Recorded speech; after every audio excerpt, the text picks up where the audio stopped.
Attention to all Filipinos para sa mga nagtatanong paano mag-withdraw ng Pag-ibig Regular Savings. Sa video na ito, pakitapos hanggang sa dulo para malaman ang buong impormasyon.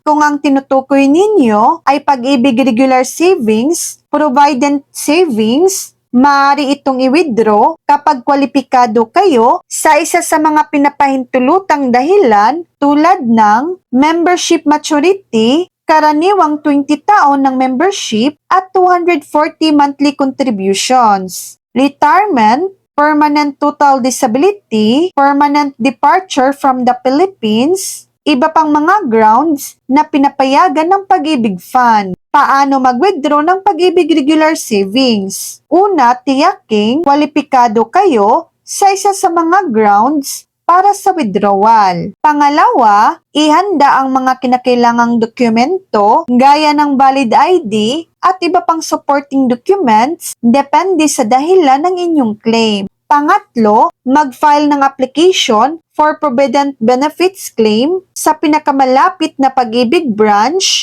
o online sa Virtual Pag-ibig kung ang inyong claim ay kabilang sa mga serbisyong maaaring i-file online. Pang-apat, hintayin ang pagproseso ng inyong aplikasyon at ang pag-release ng inyong savings sa inyong napiling disbursement method. Siyan lang po ang latest update.